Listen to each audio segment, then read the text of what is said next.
Christ est en moi, et il ne peut rien si je ne le laisse pas faire. Je dois lui livrer mon être. Vous et moi, nous devons obéir à Dieu. Qu'est-ce précisément se livrer? Ce n'est pas promettre à Dieu que je vais accomplir sa volonté, ni conclure un pacte avec Dieu pour faire ce que je ne peux pas. Me livrer, c'est pour moi ôter mes mains de ma propre vie. C'est remettre entre les mains de Dieu ce qui est bon et mauvais en moi, ma force et ma faiblesse, mon passé et mon futur, ma vie même et mon moi, de sorte que Dieu seul puisse travailler en moi. Si nous ne retirons pas nos mains de nos vies, Dieu n'a pas de voie pour manifester sa vie à travers nous.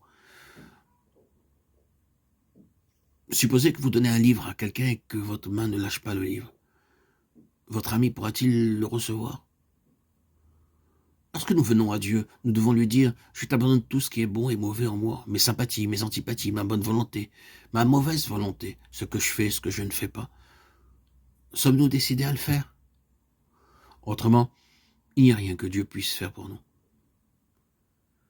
C'est notre responsabilité de livrer notre moi vaincu. Dieu est toujours prêt, attendant que vous et moi, nous fassions seulement cette chose. Être disposés à lui remettre notre moi. Dans cette condition de reddition, il ne nous est pas demandé de faire ce que nous ne pouvons pas. Elle réclame seulement que nous abandonnions ce qui est bon et mauvais en nous, notre force et notre faiblesse, tout. J'ai lu une fois l'histoire d'un jeune homme qui déclara être prêt à tout, excepté à une chose qui était la suivante. Si Dieu lui demandait d'aller prêcher à des catholiques, il était décidé à ne pas y aller. Oh, laissez-moi vous demander, êtes-vous prêt à remettre au Seigneur un cœur rétif?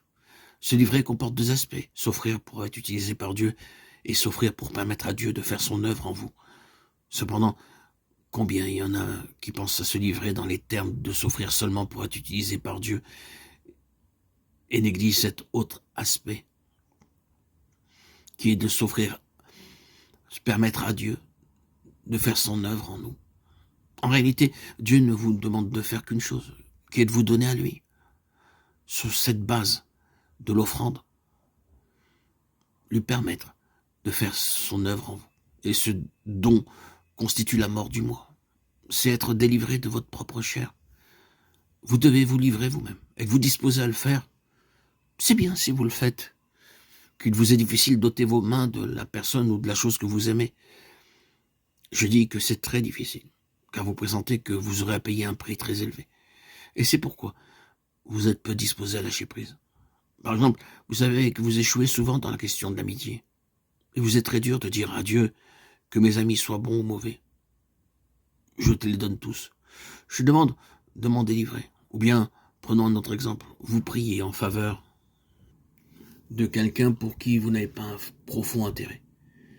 Il vous sera facile de croire que Dieu l'aidera. Qu'il soit ou ne soit pas aidé ou guéri ne vous pose pas de problème. Mais supposons que votre père ou votre mère, votre femme, votre mari ou un ami très proche soit malade. Vous allez découvrir alors combien il est dur de le confier à Dieu. Car vous craignez que la personne meure, si elle n'est pas aidée ou guérie. Ceci prouve que plus vous aimez, moins il vous est facile de lâcher. Ce que Dieu réclame aujourd'hui, ce n'est pas tout le bien que vous devriez faire. Il vous demande seulement de tout lui abandonner.